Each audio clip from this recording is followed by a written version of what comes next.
But one thing they all have in common, they all get to vipralambhava, separation from Krishna. So he wants this. He sees that amongst all the devotees, Srimati Radharani, she is the embodiment of his pleasure potency. She is Bhakti Devi. And he can see that she's enjoying such great bliss in trying to satisfy Krishna that he cannot experience. So how to experience that? He must come as a devotee. And therefore he invents a Sri Chaitanya Mahaprabhu, a combination of, in the mood of Radharani, Radha and Krishna together. Sri Chaitanya Mahaprabhu ki. So Krishna's eternal energy, Yoga Maya is in charge of orchestrating all these pastimes. She's very expert. She knows exactly how to do this. She doesn't come during the Satya Yuga. Satya Yuga, they have their dharma that they perform. Everyone is in the mode of goodness. So in that age, there's no want for anything. There's not even varnashram dharma. There's no need. Everyone is very peaceful. Therefore, they meditate. And then Treta Yuga, mode of passion is coming in. People begin to want to own property. So now you need varnashram dharma. So in that age, they learn to make sacrifice. Great jagas, ashrameda jagas, so many things are there. And then gradually, mode of passion and ignorance are becoming more prominent. Dwapar Yuga enters. Okay, so let's make things more personal. They worship Vishnu, great deity worship. And as I said, finally in Kali Yuga, just suffering. So, Yogamaya arranged that Krishna, he descends at the end of Dwapar Yuga.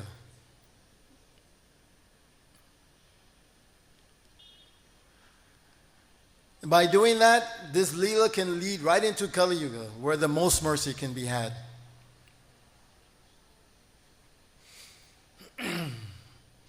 Because as I mentioned before, in Kali Yuga, there isn't any jaga. Everyone is Sudra. They don't know how to perform anything. They have no control of the senses.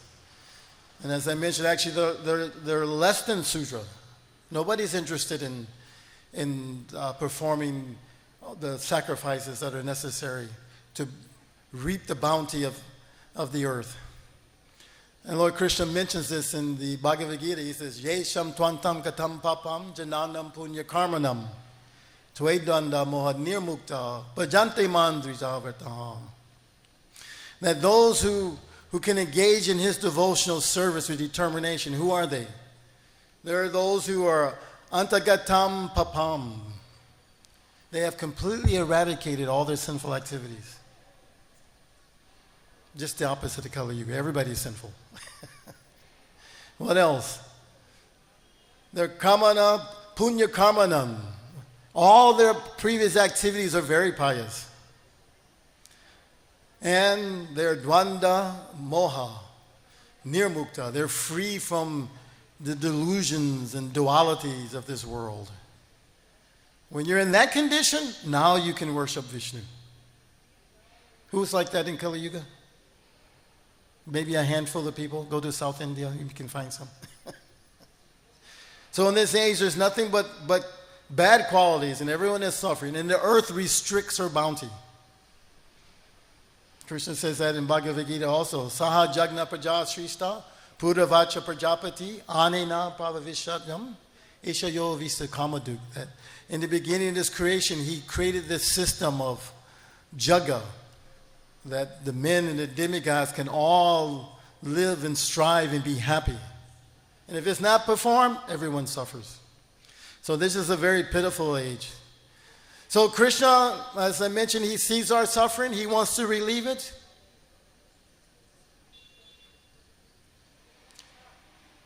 But he is samoham sababhuteshu, namai drishta priyaja, that he's equal poles. He doesn't interfere. but at the same time he's hankering. You see? Just like sometimes you'll see two people who are very good friends, sometimes what happens? They begin to quarrel, some small thing. I don't want to talk to you anymore. I hate you too. And they separate. How do you bring them back together? It takes a third person. Right? And come, and maybe he'll talk. Oh, don't you remember you all used to do this? Oh, he's so nice. Wasn't that so much fun? And then he'll go to the other person. Oh, yeah, do you remember all those things you all did together? Oh, yeah. You see, gradually all the happy emotions come, and then you can join them together. So the devotees are like this. They reunite the fallen souls with Lord Krishna once again. And who is the greatest devotee of all? Srimati Radharani Ki. So this is perfect. He wants to experience Radha Bhav, and he also wants to bring back the fallen souls in Kali Yuga, because they have no religion in this age. Technically, Kali Yuga, you just suffer, and at the end, Koki Avatar, chop, chop, chop, chop, chop. Chopping religion.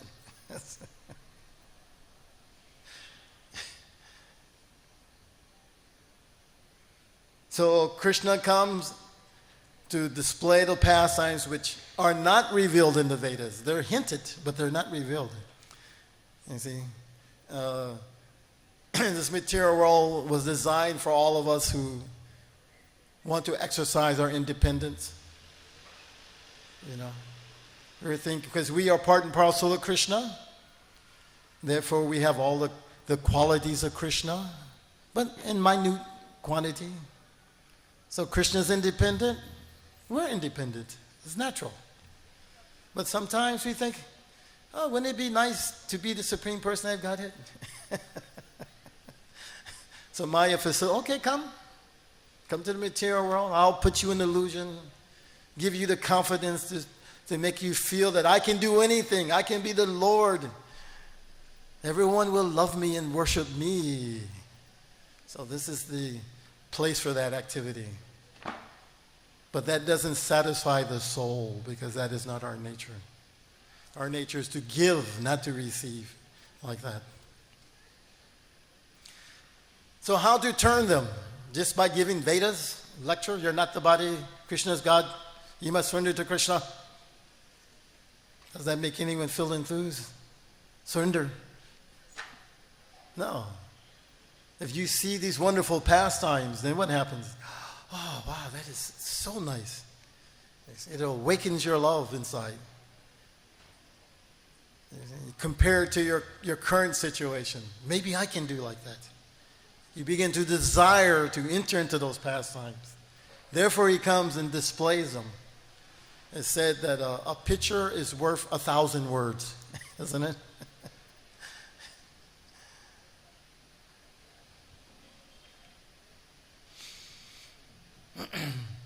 So this Goloko praying, these Goloko pastimes are very intimate. And our pastimes seem to want to mirror those. We want to imitate them, but we see them in full with Krishna and his devotees. And the topmost rati, the topmost taste in those pastimes is when the devotees are hankering so much for Krishna, but they cannot be with him.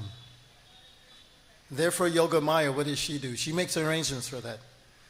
You see? Krishna has appeared in Mathura with his real parents, but he's been taken to Vrindavan, but now he must go back. He must go back. Now the devotees, Krishna is gone. You see? Now they are burning in anxiety to have their Krishna back. And Krishna is feeling the same. So here's a link to this pastime that's coming up here with Sarvabhauma Bhattacharya. And when Krishna, at age 10, he has left Vrindavan, he's gone to Mathura. After reconnecting with his parents, he's sent to Gurukul. But he's coming back and he's really thinking, oh, the residents of Vrindavan have thought I have left. Maybe they think I've run away. They don't know where I am. He becomes in anxiety and he wants to send a message to them. So he sends Uddhava, who is the greatest devotee outside of Vrindavan. But Uddhava doesn't have this Goloka Prem either. Why? It's mentioned that actually Uddhava, who is his guru? Brihaspati. And Brihaspati is Sarvabhauma Bhattacharya in Krishna Lila. This is the mercy of Lord Chaitanya.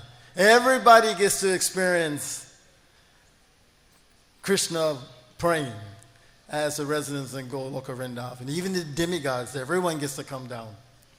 During Krishna's Leela, most of them never got to experience this. Even Lord Brahma, when he came to see, Lord Krishna descended, let me come see what's going on. And he sees 5-year-old Krishna running around in the fields. What is this? The Supreme Personality of Godhead? He couldn't tell. No bow there. So he had to do some tests. Let me see. You see? Even Indra, he became angry. Why are they listening to this boy? Stopping my jaga for a mere boy? That's not Radha Bhav. So, but Mahaprabhu, in the mood of Srimati Radharani, everybody's, even the impersonalists, they're going to get Radha Bhav. But it takes time. You have to wait, let the pastimes come up to that point. So Uddhava was such a great devotee, he even looked like Krishna, bodily feature-wise. And he was sent there to carry this message to the residents of Vrindavan, but really he was sent so he can see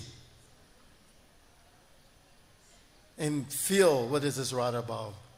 I told this story many times about Srila Prabhupada. I still remember seeing him for the first time, having lived in the temple for only 6-7 months, doing service.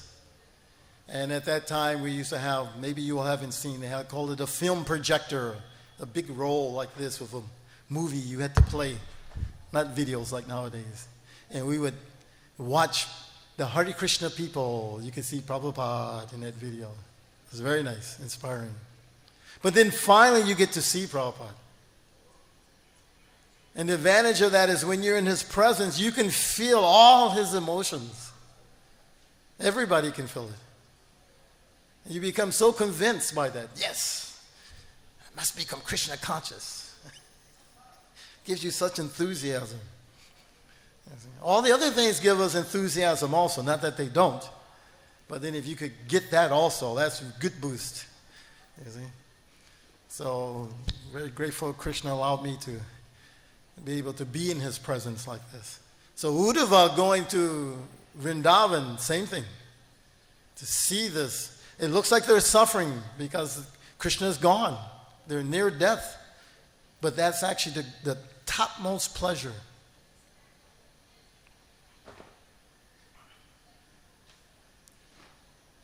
So Uddhava, having a spiritual master who was very good in logic, wasn't able to get this Goloka Prem.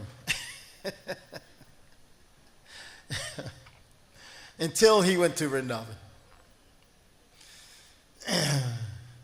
And also Brihaspati, outside of that, he didn't get any association with the Krishna. But previously Brihaspati, he is the scholar and priest for the demigods. He is so great, even in the Gita, Krishna says, Purudasham chamukyamma vidi partha brihaspitim. He says, of priest or Arjuna, know me to be the chief Brihaspati. And Brihaspati is also in astrology. He is one of the Navagrahas, or one of the 9 planetary deities. There are all these planets that are in our chart. He is Jupiter. If Jupiter is very strong in your chart, that means you're very spiritual.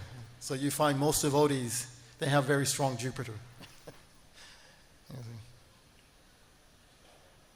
He was given that benediction by Lord Shiva because he performed a lot of penance and austerity at Samatapatan, which is in southern Gujarat, which so happened to also be the place where Sri Krishna left the material world to go back to Goloka Vrindavan. Another pastime that's kind of similar. See, by understanding Brihaspati, then when we talk about Sarvabhauma, you get a better aha moment there, you see. Why is it he's such a Mayavadi, a logician? But same time pious, because there's another thing. You can be impersonal, Mayavadi, but if you're innocent, like there are many people in this world, they just haven't met a devotee. So they haven't had the opportunity to awaken their Krishna prema. And then there's those who are demons, and you have to avoid them. You tell them about Krishna, they become angry. Why is Krishna God? Why should he be God? You see? So you have to avoid the demons. But Sarvabhauma is not demonic, nor is Brihaspati. So at one time also, there was another calamity similar to Kali Yuga for a very short period of time that occurred. This happened in Treta Yuga. In Treta Yuga, there's that pastime you all may be aware of, King Vena, right? You don't know King Vena? Say Haribo. Few people, okay. Vena was evil. He was the grandson of death personified. Can you imagine that? That's your grandfather? So you have to be careful who you marry. His father knowingly married the daughter of death. That's another story. We won't get into why. But as a result, the father, what he did get out of that was he became very enthused for spiritual advancement and realization. So he left the kingdom early to go to the woods. And King Vena, he became the king. But because he was evil, he was so evil that even when he was a child, he would kill his playmates for fun while he's playing. You know, children sometimes wrestle. Well, he would kill them. That's how bad he was. So when he became king, actually one good thing happened. All the thieves and rogues, they went away. They were afraid of him. But he didn't like Brahmins or religious ceremonies. So he forbade the Brahmins from performing jaga. And what happened? Mother Earth no longer provided herbs or grains. So the citizens began to suffer. So the Brahmins saw this and they said, okay, we must stop this. So they, by their words, they caused him to die. And so they thought, okay, very nice. Now we can perform jaga again. But then the rogues and thieves came back out and began to harass the citizenry. So they said, okay, we must fix this problem. What did they do? They churned Vena's body, and Maharaj Prithu appeared. Haribo. Prithu Maharaj is a Shaktavesh avatar. And he immediately saw what was happening, and the citizens were all complaining, we are so hungry, please help us. So he became angry at the earth planet. Why is the earth planet not providing the grains and herbs? I will kill her. And Mother Earth became fearful. So she took the form of a cow, thinking maybe that'll pacify him. It didn't. And he chased her all over the universe.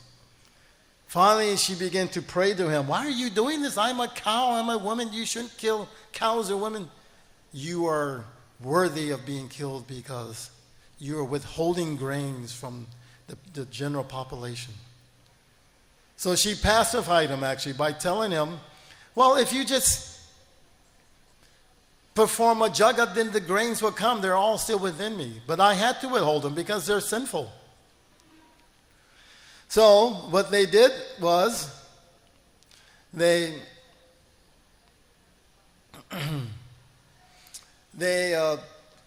transformed Swayambhuva Manu into a calf.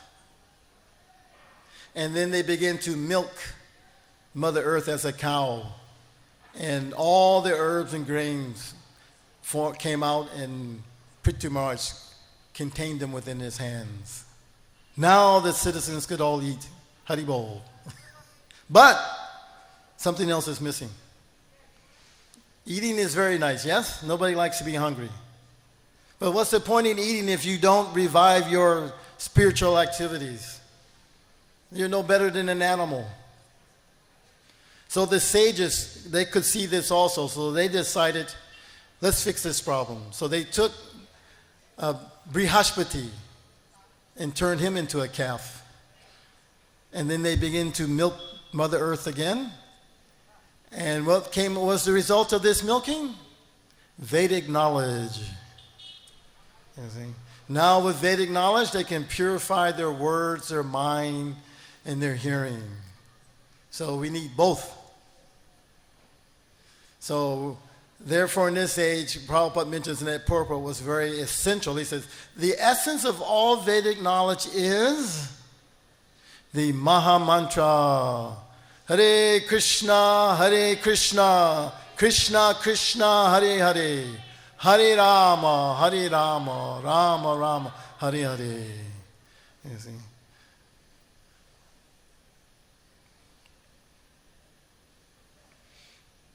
Also, Brihaspati, he participated in assisting Vamanadev. When Vamanadev was getting his diksha from the sun god, he gave him the Gayatri mantra. Brihaspati provided the Brahman thread, the sacred thread for him. So, anyway, he's involved in so many pastimes. Now he gets to reap the result of all those activities. How is that? He gets to participate in Chaitanya Lila. Just like all of us, we're part of this Lila now. ISKCON, Prabhupada said, ISKCON is a branch of this Chaitanya tree.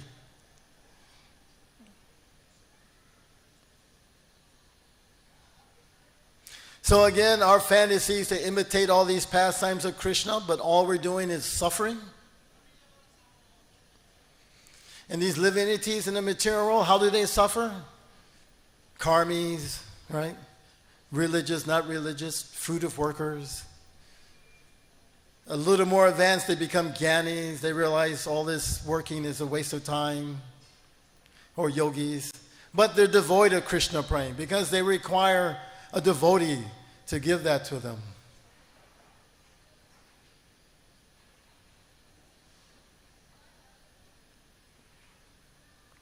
Therefore, after Krishna's final departure about 5,100 years ago, somehow or another, that Goloka praying was lost. Not completely. And it was so lost that 2,000 years later, he comes as Lord Buddha. Why? Because people have taken the Vedas and they're trying to use it for sense gratification. So therefore they think, oh yes, killing animals is okay. The Vedas say so.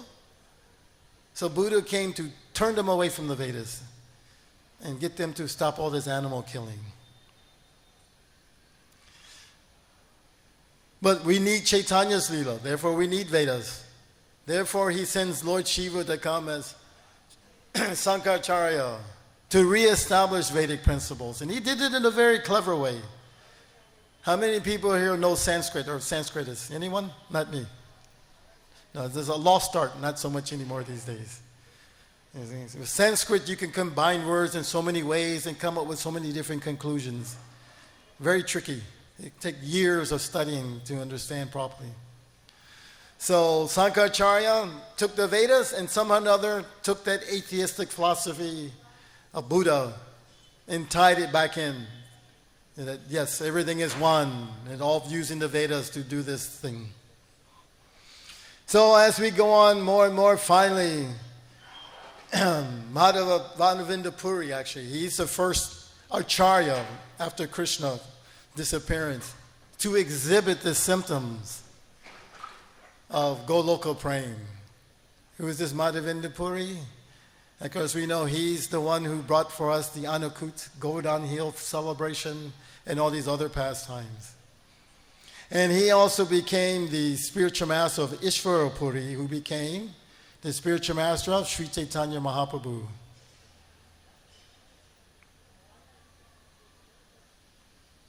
So this morning, I'm sure, how many people were here this morning to hear the pastimes? A couple? Jai, boy, these are anxious to hear. Haribol. As we know, Lord Chaitanya appeared. He went through his childhood pastimes, became Nimai Pandit. He was so expert in logic and Sanskrit that he had his own school. You'd be surprised to know this area here, Navadvip. This was a center of learning for Sanskritists and logicians. As a matter of fact, it almost became like the study of logic was a sport, just like nowadays, the logicians, they would compete in trying to explain Vedic conclusions in very clever ways by combining the Sanskrit words in so many ways. You don't see that nowadays very often. Maybe a little bit in South India, huh? What do people do now for sport? Football, right? The cricket. Because we're all sudras. Like children, no brain. Takes a little brain to be able to do these things. And just imagine at that time, no books, not like we have now. Now we have a computer, so many things. They had to write on palm leaf. How many people could do that? And how do you organize it? Imagine Srimad Bhagavatam. It would fill up this stage, wouldn't it? 18,000 verses. If you knock the pile over, everything get out of order. You don't know where it... So brilliant minds back then.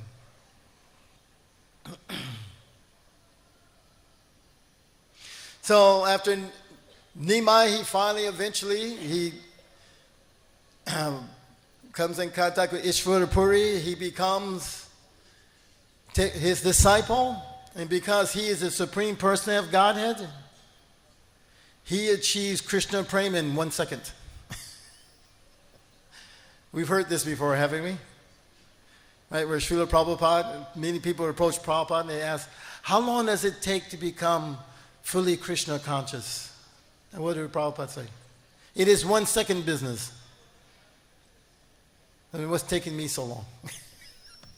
I used to feel like that. So you just have to surrender.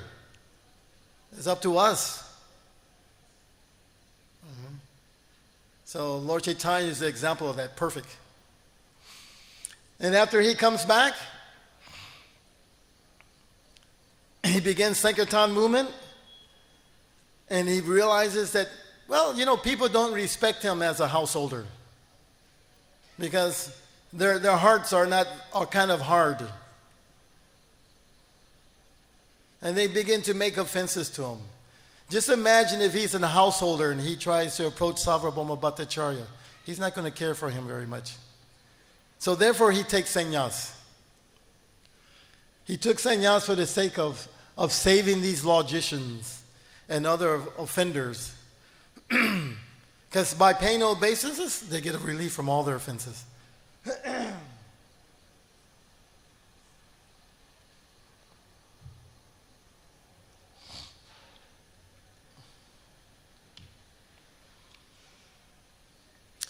So we're getting closer to Sarvabhauma Bhattacharya. Hold on. After taking sannyas, naturally, what does Lord Chaitanya want to do? What does everyone want to do after you read and hear about Krishna, especially devotees who are not from India? You want to go to Vrindavan, don't you? It's natural. I want to see where Krishna and the cowherd boys would graze and play. I want to see Radha-kun. And he's a combination of Radharani, so naturally he wants to go. So Lord Nityananda was a little tricky. He kind of tricked him. Yes, let's go to Vrindavan. But being in such great ecstasy, Lord Chaitanya was lost in time, in space. And Nityananda convinced him that the Ganges River was Jamuna. And he began to revel in being in Vrindavan Dham. But actually, he's not. And then he sees down the river, is that Advaita Acharya? What are you doing in Vrindavan? And he's, oh, Lord Nityananda has tricked me. So Advaita says, yes, that's okay. You come with me. You come to my house. This is in Shantipur. You can still see the dried river bed back there behind his house if you go back there, where the Ganges River used to come up there. And then his mother comes, so many people come, and they see Lord Chaitanya for the first time with shaved head, which is shocking because it's so beautiful with his long hair and all. And Mother Sachi was able to convince him to just go to Puri. Because in that way, she says, I can at least get news of you. So please, don't break my heart like this. So he agrees finally, he will go to Puri. So Advaita Acharya, he arranged for Nityananda, Jagannananda Pandit, Damodar Pandit, and Mukunda Datta to accompany him to Puri. So how do they get there? Do they take the train? Airplane? No. In those days, you had to walk. So, even walking, still there's the tax man. You have to pay tax, even for walking on the road. This is at Kali Yuga, huh? And the first place where he arrives in Remuna.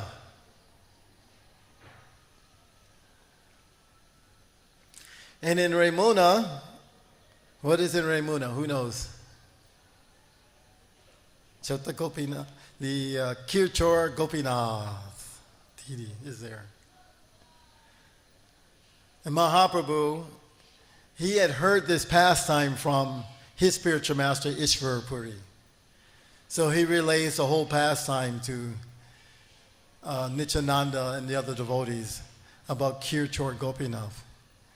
And the most important part about that pastime, really, is the revelation of how this Krishna Prem has been brought back into the Sampradaya by Madhavendra Puri.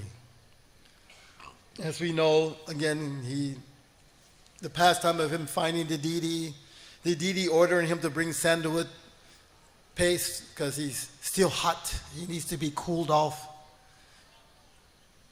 And on the way, he sees this deity, which is famous for the kheer, and the deity having pastimes with him.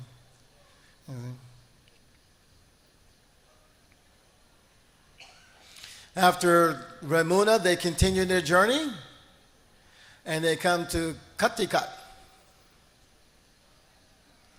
where they see another famous deity. Who knows what deity is in that temple? Not you, don't raise your hand. Sakshi Gopal. How many people have said darshan? Sakshi Gopal. Haribol. Another nice pastime. So in this temple, Lord Nityananda, he tells this pastime. You see, how that deity, the witness, you see, walking and coming to that area. After staying in the temple, it mentions that after Mangalarti, they continue their journey. And finally, they arrive at Kamalapura. So, as is natural, this all occurs around February, about this time of year. So it's hot. And walking, what do you do after a long journey? You go take a nice bath, right? So, how many are going to go on the Navadvip Parikaram this year? Raise your hand. Oh, come on, we need more people going. Everybody should raise their hand. How many people are going to camp? Come on, more hands. Haribol. Some motivation for doing that. You think how Lord Chaitanya, he did this. You can do it in that mood. You see, of walking. Not that far. You're not walking to Puri. And they will have nice tents for you. They'll have some prasad. Lord Chaitanya, when they're walking, they had to go beg. But imagine the blessings. Imagine you're a householder and you hear the knocking on the door and there's Mahaprabhu. You can only imagine, huh? So, anyway, the temple will provide prasadam, but go in that mood of Lord Chaitanya to have the experience. So he took his bath and he gave his sannyas staff to Nityananda to hold.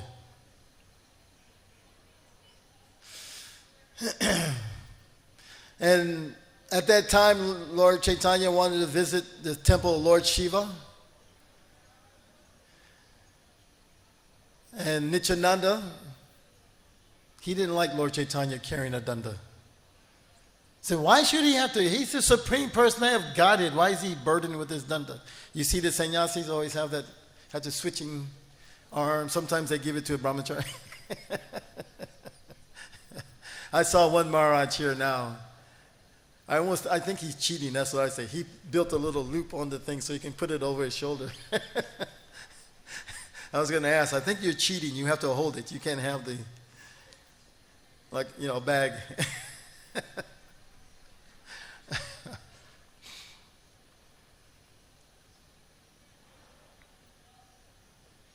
So after visiting the temple, they continued their journey. And Mahaprabhu was in ecstasy, chanting and dancing. So at one point he asked Nityananda Prabhu, "Where's my danda? Please give it to me." But he had broke it and threw it in the river.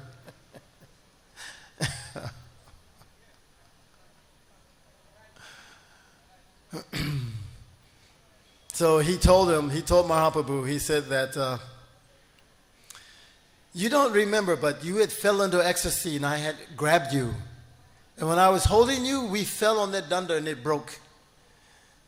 And then you continued, so I just kept going. I don't know where it is. It's gone. So if you think I've done wrong, you please punish me. But I'm so sorry, your danda is gone." And Mahaprabhu was a little bit angry, because he wanted to show some principle. It actually is stated that the sannyasi, he should carry that danda until he comes to the Paramahansa stage. It says there's 4 divisions of sannyas: Kutichaka, Bahudaka, Hamsa, and Paramahansa.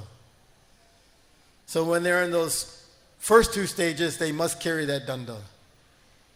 But when they come to the Paramahansa stage, that's after they've been touring and preaching the Bhakti cult all over the world, then they give up the danda. So Mahaprabhu wanted to show this principle. I'll tell you a little Jayapataka Maharaj pastime. You like to hear that? Say Hari Bol. Say Hari Bol. Okay. As you know, he comes to Atlanta. It's almost like Atlanta is his home away from home. We know Mayapur is his home, but when he comes to Atlanta, New Panihati town, he becomes a different person. To me, it's like Krishna is in Mathura and Dwarka, very business, has to do his duties. But he's in Vrindavan, he takes his shoes off and runs around barefoot. So Maharaj is like that in Atlanta. Because there's not a lot of devotees there, so he can be more relaxed and intimate. Everybody, ladies, everyone can go have a darshan, go morning walks, no problem. Everyone. So once we were walking, and he used to have the big cane, the big stick staff? And I asked him, I said, "Why do you carry that staff?" He said, Srila Prabhupada told him once, he said, a sannyasi must carry one of 3 things. Either a danda, umbrella, or a staff. So he said, "I carry staff." Haribol. So I always remember that. He could walk fast too. Just like Prabhupada. Pow, pow. You couldn't keep up with him. So after that pastime there, and Mahaprabhu was angry, a bit angry.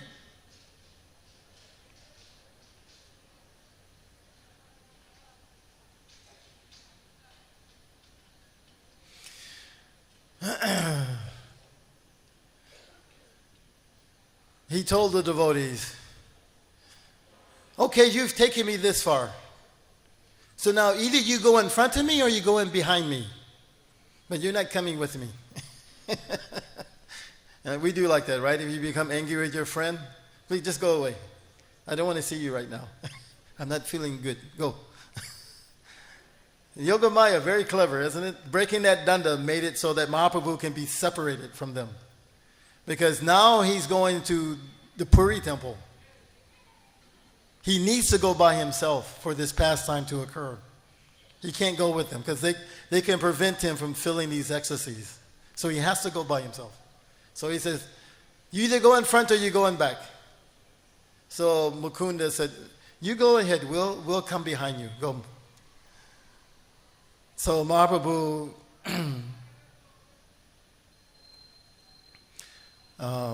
continues on like that by himself.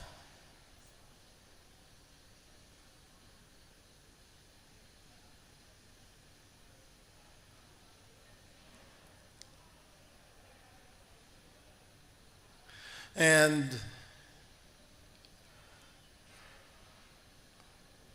he's coming closer and closer and seeing Jagannath temple.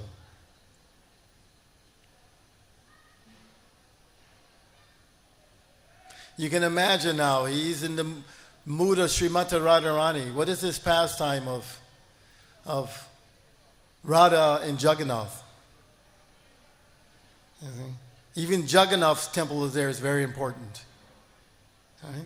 This is a result of the Krishna's Leela at what time? When he was in Dwarka, right? There was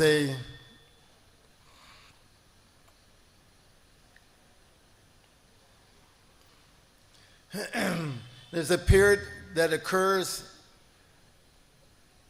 once every kalpa, very special period. It was a full solar eclipse.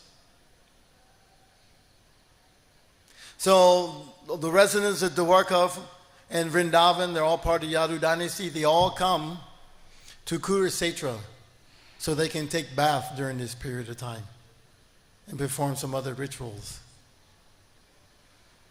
So Krishna, he left Vrindavan at age 10. He goes to Dwarka when he's about 28 years old. The residents of Vrindavan have not seen him for 18 years. Can you imagine that? And they're just blinking the eye for a moment makes it feel like 12 years to them. What they speak, they don't see him for 18 years. So when they arrive, Radha, they see Krishna all dressed like a king in the distance. You see? So this Jagannath pastime is related to this. Radha bringing Krishna back to Vrindavan. You see, just by her longing. So Jagannath is Krishna. In Mahaprabhu, he is Radha. In the mood of Radha, he's the devotee. So when he's running to this temple, he's uncontrolled. There's this Lord Jagannath, just like the pastime of Kurukshetra. But there's no restriction because he's a devotee. And he's running to embrace the deity of Jagannath. But he doesn't make it. He falls unconscious in the floor of the temple. So when this happens, Sarvabhauma Bhattacharya, who was highly respected because he had his own school of logic there. And he saw Mahaprabhu fall. So what happens if you fall down and make some disturbance in Puri temple? They come with sticks. I don't know why, but they're always quick to beat. Anybody been beaten in Puri temple? Raise your hand. Anyone? And that's okay, fortunate. So sometimes people are getting and he stopped them. They have no prem. They've never seen prem like this or love of God yet. But Sarvabhauma somehow or another understood enough that he could see by Lord Chaitanya's features that this is not an ordinary person. No, stop. Don't hit him. So he had some of his disciples and the watchmen. They picked Lord Chaitanya up. And they brought him home to his home.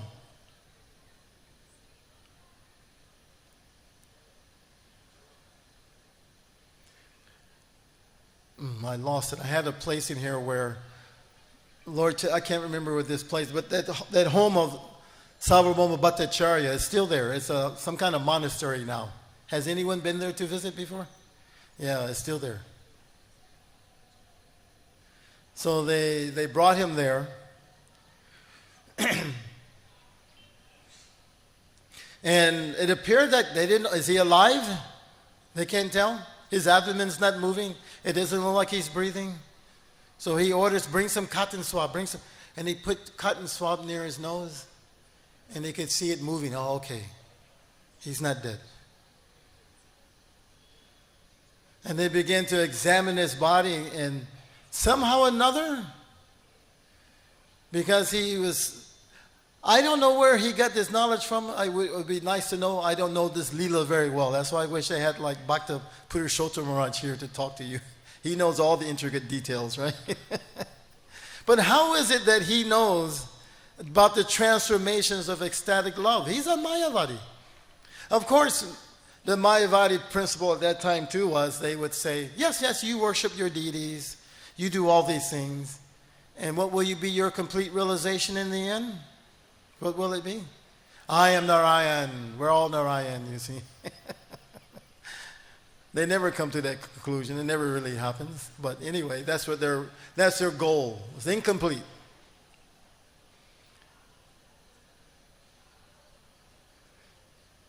So he sees all these ecstatic transformations and taking place, and he understands that these things only take place in the bodies of eternally liberated devotees.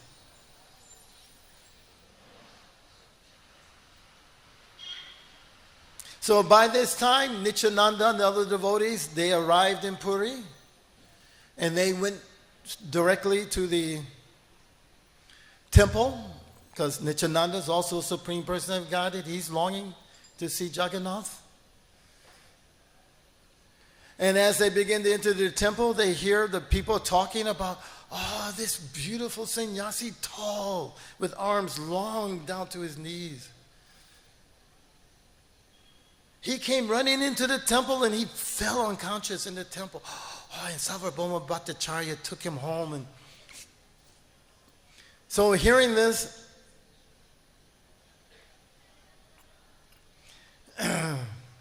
by this time also Gopinathacharya, who is the brother-in-law of Sarvabhauma, he is from Nadia. He's a devotee. He arrives also. And he hears all these things that are going. And he meets Nityananda and all the devotees, Mukunda, who he knows very well. And he's astonished to see them here. And they begin to tell him how Lord Chaitanya took sannyas and that he's come here to Puri and all the history that occurred back in the previous pastimes.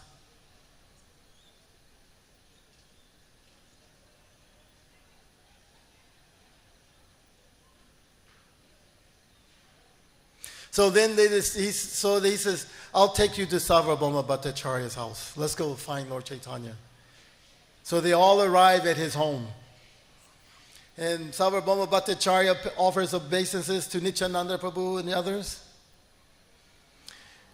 And after some discussion, they decide, you go have darshan of Jagannath quickly. Maybe the temple is going to close. Go have your darshan, right?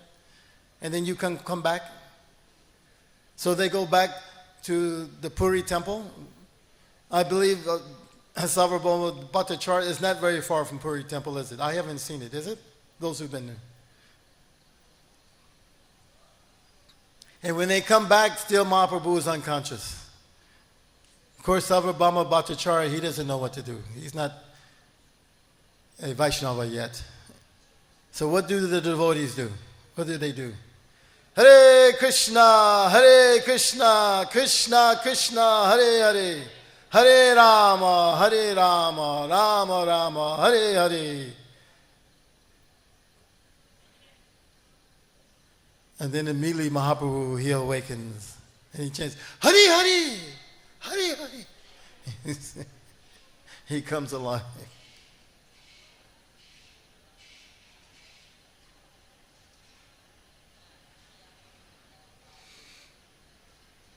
So once he's awake, Bhattacharya, he arranges everything for the devotees. Their prasad, he has one of his servants arranged a nice room for Mahaprabhu. And then he brings Mahaprasad for everyone. But Mahaprabhu, of course, he's in the mood of sannyasi. So Jagannath, he eats very opulent, so many cakes, so much opulent prasadam. And Mahaprabhu says, you just give me the boiled vegetables. And you give the cakes and sweets to others. He said, no, this is Jagannath Prasad. Everyone must eat like Jagannath ate. So he said, today you just try to please taste the lunch as the Lord has accepted it. So in this way, Mahaprabhu has arrived in Puri. He's had darshan of Jagannath a little bit because he passed out. Bhattacharya, Sarvabhauma also spoke to him about this. He says, I think when you go to the temple from now on, you should go with someone. Do not go by yourself. You see? And Mahaprabhu even said, yes, I know. Matter of fact, I will not even enter into the temple. I'll just stand by the Garuda Stamba. So from that day on, Mahaprabhu never became very close to Jagannath. He'd always stand in the back. And the temple, the way it's constructed now, there's many other buildings around. Some of those buildings were not there during Mahaprabhu's time. So there's even more little obstructions and things as it was. So over time, finally, Gopinathacharya, who is brother-in-law with Sarvabhauma, he's speaking with Sarvabhauma Bhattacharya about Mahaprabhu, and he begins to inquire about him. Who is this sannyasi? You see? And Gopinathacharya reminds him, he says, there's a man named Jagannath who is a resident of Navadvip.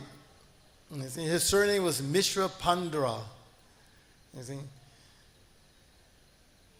He said, Mahaprabhu, he's the son of this Jagannath. So that makes him who? The grandson of Nilambar Chakravarti. And the Bhattacharya, he remembers how actually his father was a classmate of Nilambar Chakravarti. So now he's feeling, okay, I have some connection to this sannyasi. He is, because what was important in those days? Your status, isn't it? They say, what is your dotra? Everybody always wants to know, what is your family name? You see, that's very important back then. So, okay, he's very first class. So now he's beginning to think, okay, who has he taken sannyas from? He finds out it's Keshava Bharati. Oh, that is a lower level of sannyas. I will initiate him into the highest order of sannyas. Don't worry. So that he can be properly situated. Anyway, Gopinathacharya had so many discussions with him, trying to establish that actually Lord Chaitanya is the Supreme Personality of Godhead. And Sarvabhauma Bhattacharya's disciples are putting forth so many arguments, trying to argue on basis of scripture. But as we know, this appearance of Mahaprabhu, it is hidden. Because technically, he is not the Supreme Personality of Godhead. He's coming as a devotee, so he can serve and experience what it is to serve the Supreme Personality of Godhead. So it can't be mentioned in the Vedas, but it's hinted, right? So many verses are there. And Gopinathacharya is arguing with him. Well, why you don't read Srimad Bhagavatam? So many things.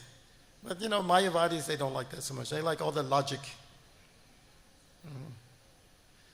Sometimes we're like that. We would like it very much if things were very black and white, isn't it? You do this and you get this. That's how we would like it, right? I chant Hare Krishna. I don't make offenses. I sit properly. I do this. Now I get Krishna Prem.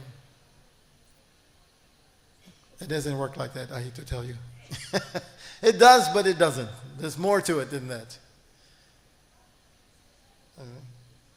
Even Jiva Goswami hints at that too. There's a stage where the rules and regulations actually get in the way. So it's beyond rules. It's mostly gray Krishna consciousness. Why? Because Krishna is like that. You can't put Krishna in a box, can you?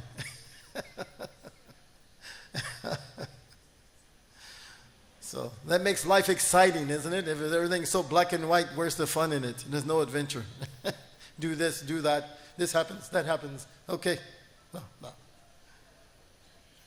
You need mystery. You need all these things. You see? A little struggle. But for Krishna. Centered around Krishna. That's what we want. Now it becomes lively. Otherwise, just struggling for the sake of struggling. What is that? Prabhupada said that is like zero. You see? You can have so many accomplishments. I did this, I did that, I've accomplished this, I can. But in the end, what did it give you Krishna prema? Then it's zero. But if you take all those activities and connect them to Krishna, how valuable do they become? See, 10, 100, 1,000, 100,000, 100,000 crore. Just put one there, Krishna. So we have to add Krishna to everything. Then it becomes perfect.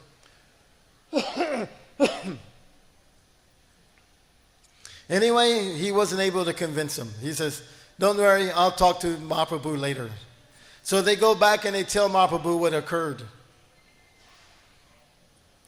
And Mahaprabhu, surprisingly, he tells him, well, he has my best interest in heart, you see.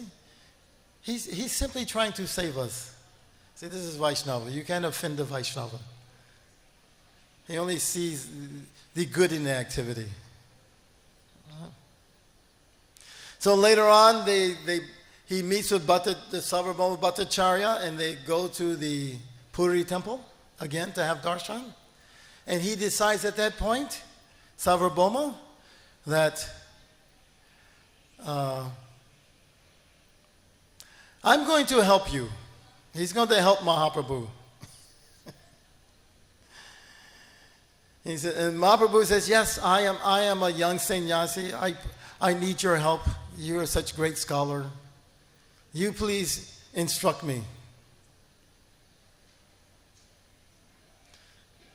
So Sarvabhauma Bhattacharya, for 7 days, I don't know if it means 24 hours a day.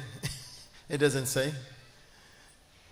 But 7 days, he's speaking to Mahaprabhu, who is simply listening.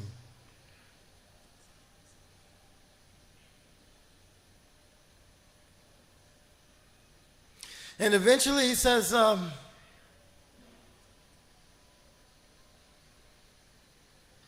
you've been listening to this Vedanta philosophy for me for 7 continuous days. You're fixed in silence, and you don't say anything. Is it right or is it wrong? So I don't know if you're really understanding Vedanta philosophy or not. So what did Mahaprabhu say? I'm a fool. And consequently, I don't study Vedanta Sutra. I'm just trying to hear it from you because you have ordered me. So, only for the sake of executing the duties of the renounced order of sannyas do I listen to you. But, unfortunately, I can't understand the meaning you're presenting. Very humbly speaking to him. It's okay, I can accept you don't understand, but, at least you can inquire and say what you don't understand.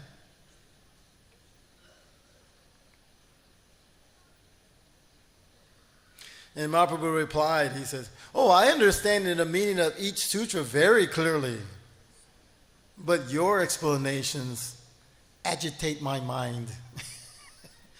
There's no prema in his talk, isn't it? This is like Veda, also Veda Vyas went through this. He compiled all the Vedas. His guru had ordered him. And he came back to Narada Muni. He says, I did what you asked, but I don't feel so good. Because you didn't talk about Krishna. Then he compiled Bhagavatam and so many other things.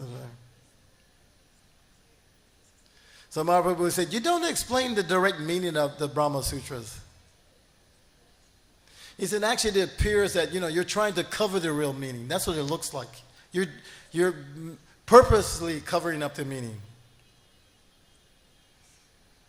And that the Vedanta Sutras, they did a summary, or in the Upanishads and so many other places.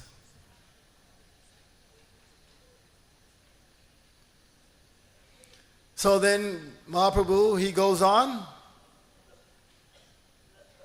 and he begins to slowly explain who is Krishna, what is reality, what is Bhakti, everything to him.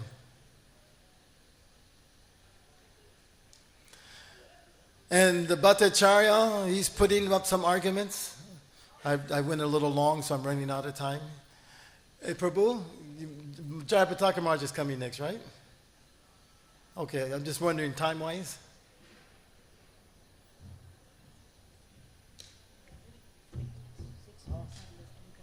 Say it again? Okay, I'll take... But Maharaj hasn't arrived. He'll probably be, 10, 15 minutes late, do you think? Okay. Okay, I'll finish this up. And then, so...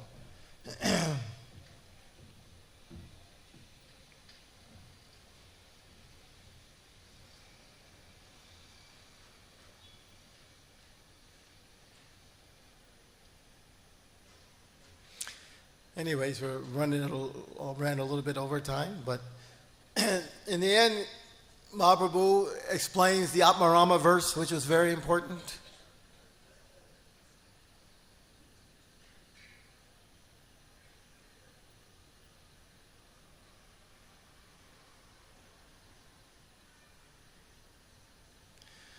I'm trying to find where I put the Sanskrit for that one.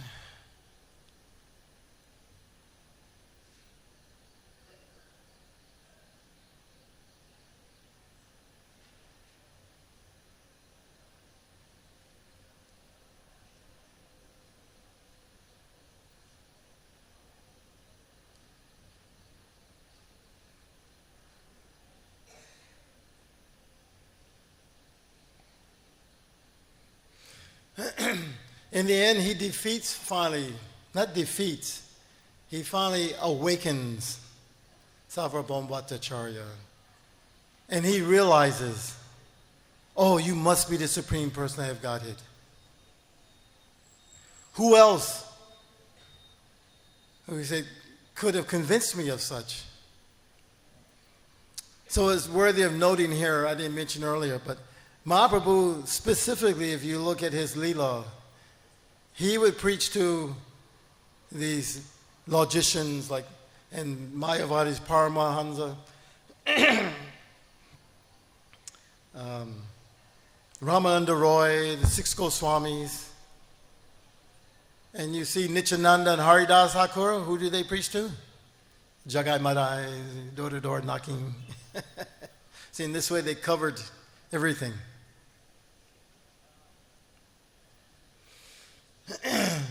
So Sarvabhauma Bhattacharya becomes instantly great devotee of Mahaprabhu, even to the point where this one verse, which is very important, I wanted to read it to you. It's from the Bhagavatam, and he quotes this to Mahaprabhu. But he quotes it because now his heart is softened and no longer hard. And when he hears the word mukti, it reminds him of his old hard heart. So he changes the word. The verse is, Tate nukampam susam sumatsamano bhajana vatam kritam vipakama hidvagvapur bir vadanam nanaste Jiveta yo bhakti pade sadaya bhak. Of course, it's not bhakti pada, it should be mukti pada. You can't hear? I didn't mark it in the Bhagavatam. It's 10:14 something. Something like that. Look at Madhya Lila 626, 261. You can quote that one. Madhya Lila 6, 261. She's translating the Russian, so she can read it better. So the translation is, it says, one who seeks your compassion and thus tolerates all kinds of adverse conditions due to the karma of his past deeds, who engages always in your devotional service with his mind, words, and body, and who always offers obeisances unto you, is certainly a bona fide candidate for becoming your unalloyed devotee. So, of course, Mahaprabhu mentioned to him that he shouldn't change this word. But he says, I like this word better. And then Mahaprabhu explained to him how Mukti Pada is also in reference to Krishna, because he's the one that gives this liberation.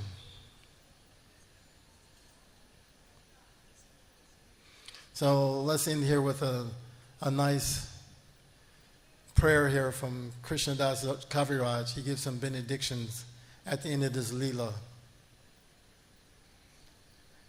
Eha Mahaprabhu Leela Sarvabhauma Milanan Eha Ye Shraddhakari Karaye Sravanan Jnana Karma Pasa Hattihaya Vimochana Achira Maye Yanare Chaitanya Charana. I'm reading Madhya 6, 286. Okay? The translation. If one hears with faith and love these pastimes concerning Lord Chaitanya Mahaprabhu's meeting with Sarvabhauma Bhattacharya, he very soon is freed from the net of speculation and fruitive activity and attains the shelter of Sri Chaitanya Mahaprabhu's lotus feet. Sri Rupa Raghunatha Pade Yari Asa Chaitanya Charitamrita Kai Krishna Das. Krishna Das Kaviraj says, praying at the lotus feet of Sri Rupa and Sri Raghunath, always desiring their mercy, I Krishna Das narrate Sri Chaitanya Charitamrita following in our footsteps. Sri Chaitanya Charitamrita Ki. Sri Sarvabhauma Bhattacharya Ki. Sri Chaitanya Mahaprabhu Ki. Gaur Premanandi. Thank you for listening. Does anyone have any comments or questions? Anything to add?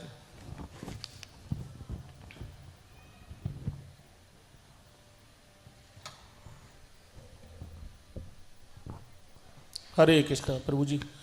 I think Sarvam Bhattacharya was a head pujari of Puri temple. Being Mayavadi, still he was a head pujari. Does anyone know? I don't know the answer to that question. Where's our... Do you know the answer? Was he the head pujari in Puri temple? He was? Okay. But he was a Mayavadi, so how he was a head pujari? Well, you have to understand Jagannath Leela is also, there's a lot of gray area involved in that too. You see how Jagannath, where did they find Neela Madhava? Do you know? Tell us, where did he find him? He's with the people who take care of pigs. What is this? How can Krishna be in such a horrible place? You see? His whole Leela is one of mercy. So, some temples are like that. You find you have people who are not quite as pure in their devotion. So I'm not exactly sure how that came about. I hate to say I'm not that deep in knowledge of these intricate pastimes that are there. So I think if you see Bhakta Purushottam Maharaj, he's from Orissa. I'm up here because they said, we need Prabhupada disciple. I said, I don't know Chaitanya Lila that well. I know something from Chaitanya Chandramauli, but I humbly came up anyway.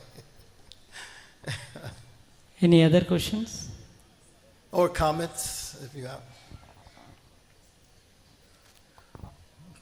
You teach us and everybody else that we should not waste our time trying to convince people like Sarvabhauma Bhattacharya of Krishna consciousness. However, Lord has taken his time to convince him of Krishna consciousness. Was it because he's a Brihaspati in his previous life, or because the Lord had this capacity? Why did he really, 7 days of the Lord's time, he could have, converted half of Bengal by then. Mm-hmm. Well, if you look at Prabhupada's Leela, you can get a good, clear idea of preaching. Sometimes guests would come see Prabhupada, and he wouldn't even speak to them. And other times he would go on in such great depth. Sometimes he would argue very hardly, you see, and sometimes he just talked very generally, oh, hi, where are you from? How is your family? So there's an art to preaching and bringing people to Krishna consciousness. Srila Prabhupada once made the comment. He says, this was after speaking very heavily with one gentleman. He was Mayavadi, and he was trying to convince him of how, Krishna, the absolute truth is a person. And he's telling him, if I say cotton swab and if I say cotton shirt, is it the same thing? And the man said, cotton swab, cotton shirt.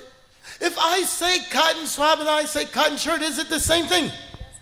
And then finally the man got it, after speaking very heavy. And Prabhupada told the devotees, he says, I'm an old man, I can talk like that. You don't talk like that to them. You see? He knew how. And then he made the comment, he said, actually, I am very expert at presenting this philosophy. He said, just like a karate master. He knows which blow to deliver at the right moment. So I know exactly which part of the philosophy and how to deliver it every moment. So it takes some practice over time as you advance. Krishna will inspire you to say something, not to say something. We have to take the risk. It's risky business. But the devotees are willing to take that risk because they want to try to relieve the divinities of their suffering. Even in the Bhagavatam, you see Jat Bharat.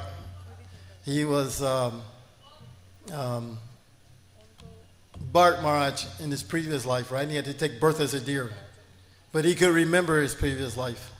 And then he became Jat Bharat. So he decided, I'm not talking to anyone, I'm not interacting, I'm not doing anything. I'll just, whatever happens, happens. And so people took him as to be some ignorant fool.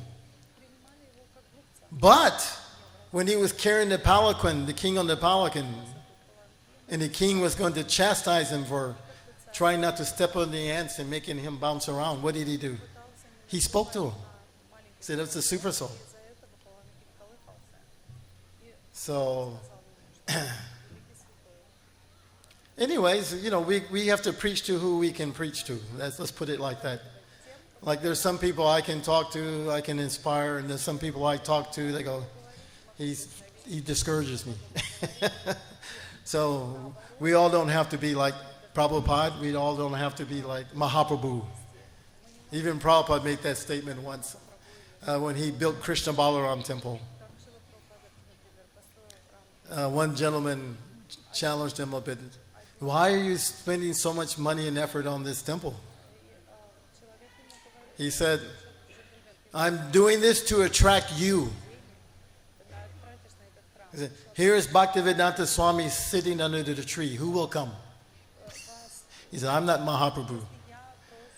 So the man kind of gave a little quip back to Prabhupada. Well, he said, these two boys came, the Brahmananda and Kirtananda were there. He said, when you were in Thompson Square Park, they came. And they all kind of laughed. And Prabhupada remarked, yes, they came, but you did not come. He's our required temple. So, anyways, anything else? Otherwise, what we can do, we can have some kirtan. It looks like Jayapataka Maharaj is arriving. I see all of his servants are showing up. Prabhu, how much time for Maharaj? 5 minutes, 10 minutes, Jayapataka? What did he say?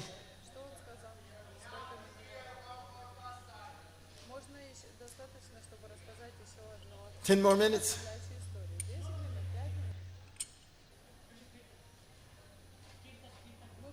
Kirtan?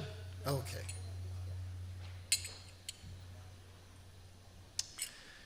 You know what I want to do? I want to sing another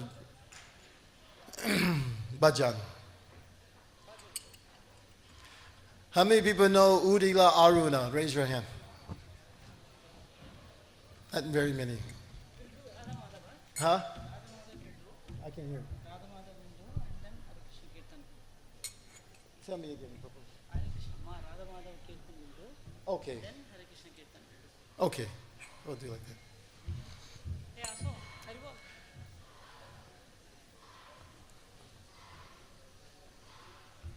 Okay. Where's the kirtaniers? They're coming? It's coming. Okay. Thank you all very much for listening. Hare Krishna.